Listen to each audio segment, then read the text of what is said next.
Bonjour les gars et bienvenue dans cette session de partie consacrée à la réalisation d'un logiciel de e-commerce. Aujourd'hui, nous allons faire la présentation des différents logiciels nécessaires pour la création de notre projet. Ok, on va utiliser ici un éditeur de test qui est nécessaire, indispensable.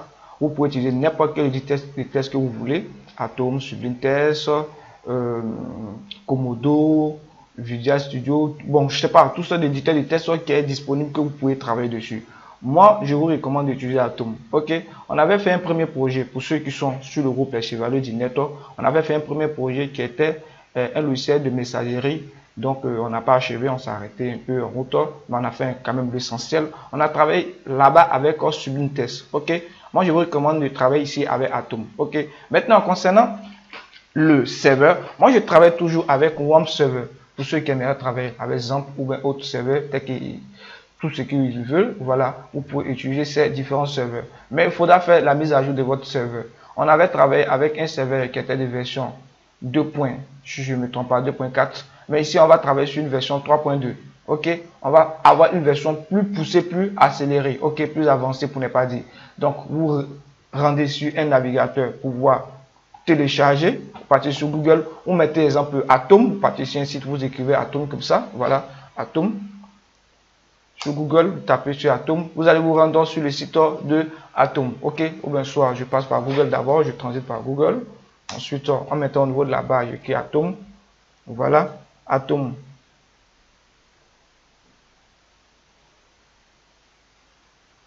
Ok, je prends le lien de Atom pour aller télécharger, ok, voilà. Donc, vous cherchez le lien Atom, vous cherchez, ou bien vous écrivez télécharger Atom. Ou bien soit vous écrivez le site de Atom qui est atom.io. Ok, vous allez vous rendre sur le site de téléchargement, excusez-moi, vous allez télécharger la version qui correspond à vos systèmes d'exploitation. Moi, dans mon cas ici, c'est Windows, donc je vais download celui de Windows. Ok, donc vous regardez, il y a plein, on vous montre un peu l'interface d'Atom, la présentation, tout ça, et vous téléchargez Atom.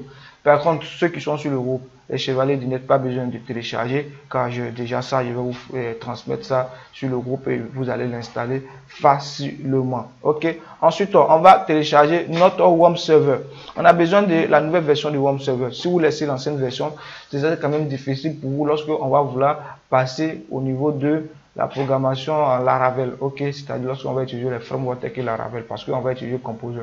Pour utiliser ce Composer, il faut avoir une version de PHP qui est de 7 points au minimum. Ok, or, tandis que la version 2 points a une version de PHP qui est de 5 points. Ok, donc vous serez un peu limité par cette version, vous ne pourrez pas travailler avec. Donc, on suppose que voici le lien de téléchargement de WAMP Server. Vous téléchargez WAMP Server. Comme étant donné que moi je l'ai déjà téléchargé, et ensuite ceux qui sont dans le groupe vont bénéficier du logiciel. Voilà, cela vous pouvez télécharger et installer et ça risque de ne pas passer. Mais je pense bien que j'ai déjà fait une vidéo de configuration qui vous permet de résoudre les problèmes de port parce qu'il peut y avoir des conflits de port. Lorsque vous avez téléchargé, je vais vous montrer un peu le processus d'installation. Mais c'est quand même standard que tous les processus d'installation. Ok, donc je suppose que vous avez téléchargé. Et en troisième lieu, il faut avoir un navigateur qui est de préalable au préalable. Ça, je n'ai pas besoin de préciser pourquoi, parce que on doit faire les tests sur le navigateur. On doit faire la visibilité sur le navigateur. Donc, vous pouvez utiliser n'importe quel navigateur que vous voulez. Il y a plein de navigateurs. Vous pouvez partir sur le site de Up2Down pour télécharger plein de navigateurs. Ou bien soit, vous venez ici, vous mettez télécharger avec une connexion Internet. Télécharger un navigateur, vous écrivez. Voilà. Charger.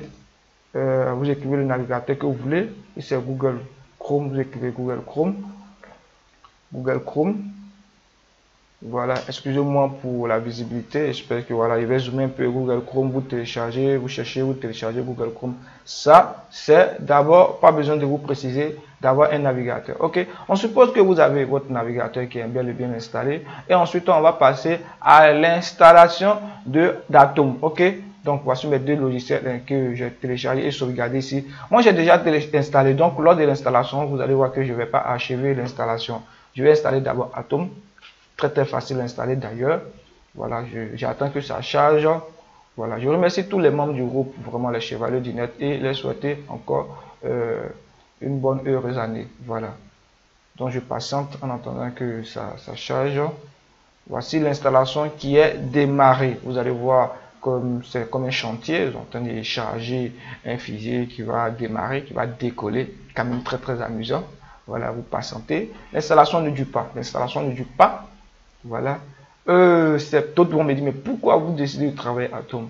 Moi, bon, je préfère travailler pour chaque projet, je préfère prendre un autre éditeur de test. Voilà, ça me permet d'apprendre tout sur plein d'éditeurs de test. Ok, voilà. Lorsque je vais prendre un autre projet, vous allez voir peut-être que je vais utiliser EasyPHP. Voilà, je vais utiliser peut-être un autre. Il y a plein d'éditeurs de test. Il y en a d'autres que je vais présenter ici. Il y a Visual Studio, voilà, Visual Studio Code qui est beaucoup utilisé également. À partir de certain moment, vous allez voir que je vais arrêter d'utiliser Atom, je vais utiliser Visual Studio. Ça vous permet d'avoir plus de pratique sur plein d'éditeurs de tests. Il faut pas être une personne qui dépend d'un seul éditeur de test. C'est-à-dire le jour que votre éditeur de test n'est plus utilisé, n'est plus utilisable, vous êtes bloqué. Non, il faut avoir la possibilité d'avoir accès, d'utiliser plusieurs éditeurs de tests. Ok, donc c'est un peu ça la raison pour laquelle moi à chaque projet je passe à un éditeur de test. Et ce projet je le recommande, surtout la programmation orientée objet, je recommande Atom. Voilà, je recommande Atom. C'est un peu joli, ça rend les classes jolies, ça rend les fonctions jolies. Même si vous n'avez plus notion de ce qu'est une classe, ce qu'est une fonction, on aura le temps de voir ça. Voilà, le constructeur aura le temps de voir ça. Mais ça rend un peu esthétique, ça rend un peu beau. Mais ça n'apporte rien à ce que vous tapez. Ok, donc c'est un peu ça. Je pense que l'installation prend un peu de temps que prévu. On va patienter juste un peu. C'est déjà en cours. Voilà. Je pense bien que l'installation a été effectuée. Si je ne me trompe pas, je vais naviguer par la barre de navigation pour voir. Voilà, c'était installé, je pense bien. Ok. Logiquement, comme j'ai déjà installé, donc je le vois directement sur mon bureau. Lorsque vous allez installer, vous allez voir que c'est installé sur votre desktop, sur votre bureau. Par contre, si vous ne voyez pas sur votre bureau, il suffit d'appuyer sur la touche Microsoft, c'est-à-dire la touche Windows de Microsoft, ou soit vous cliquez juste au niveau d'ici, vous cliquez ici. Vous cherchez votre éditeur de test qui est Atom, simplement. Voilà, en écrivant Atom, je pense bien que ça va sortir. Vous pouvez l'exécuter. Vous pouvez aller même voir où il se situe, c'est-à-dire ouvrir l'emplacement et envoyer sur votre bureau. C'est-à-dire, je vois l'emplacement et je fais clic droit et j'envoie sur mon bureau. Je cherche, je ne vois pas, je vois pas. Oh, c'est juste en bas. Voilà, envoyer vers, créer un raccourci sur le bureau. Vous allez créer un raccourci comme je l'ai fait ici. Ensuite, on va installer la nouvelle version de WAMP Server. Vous voyez, ma version c'est 3.2. Ok, on va l'installer pour 3.2.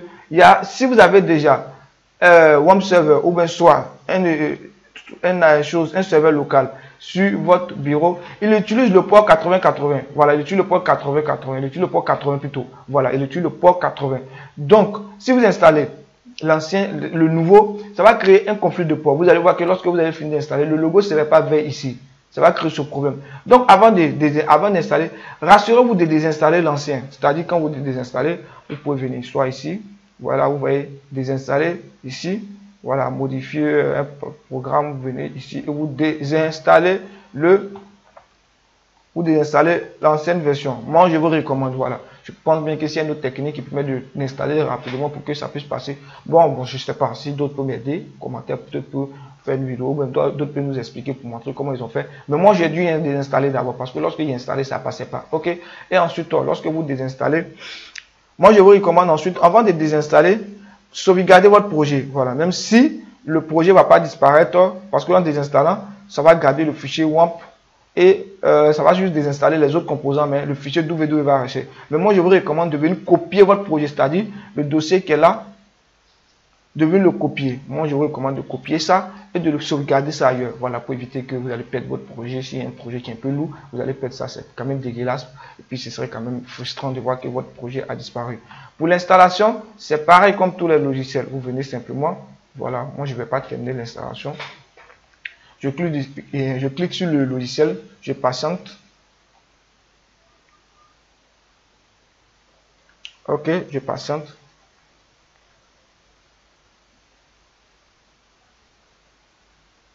Je patiente que ça charge.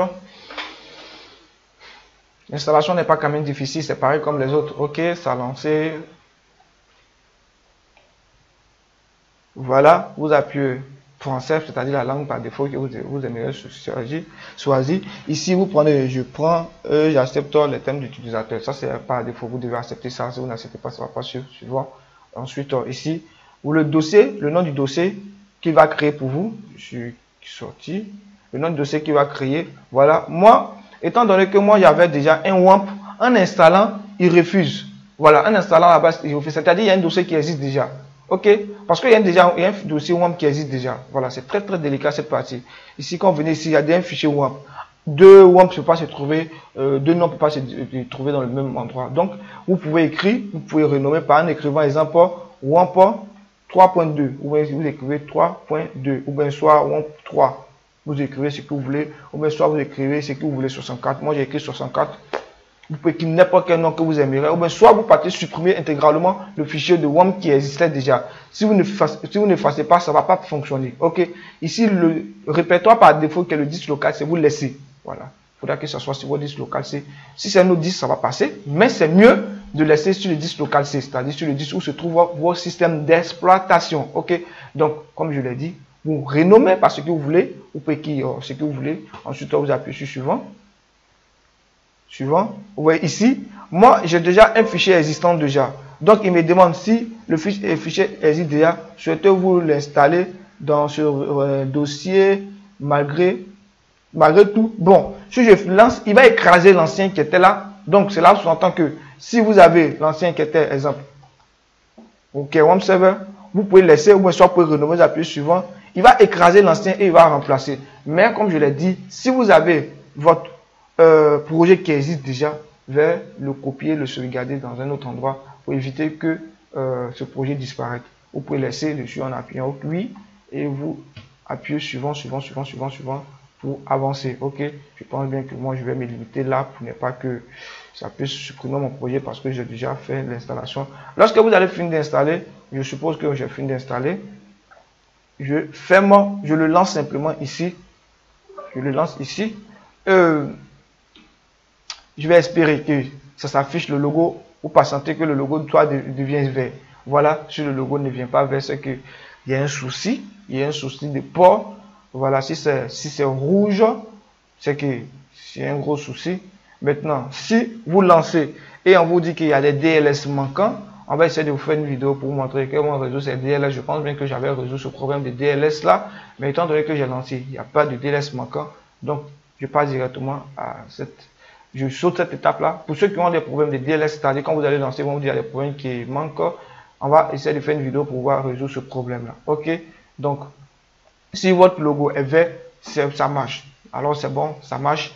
Si c'est orange, alors il y a un conflit de port. Ok, c'est-à-dire sur le petit logo ici est orange, il y a un conflit de port. Je vous recommande de prêter attention à cette vidéo pour ne pas venir à poser des questions qui sont déjà répondues dans la vidéo. Ok, on se retrouve pour la prochaine vidéo qui va nous permettre de faire une petite configuration au niveau du WAMP server car lui est un peu différent du 2. Le 3. est une version améliorée pour avoir accès à l'interface localhost. Il faut faire une petite configuration pour montrer ça. Ok, donc à bientôt pour la prochaine vidéo pour la présentation plus approfondie de WAMP server. Je vous aime. N'oubliez pas de vous abonner, de liker la vidéo, de partager. Qu'en partageant, c'est une source de motivation pour nous de se surpasser et de vous donner des vidéos de qualité. À bientôt pour la prochaine vidéo. Je vous aime. Ciao, ciao.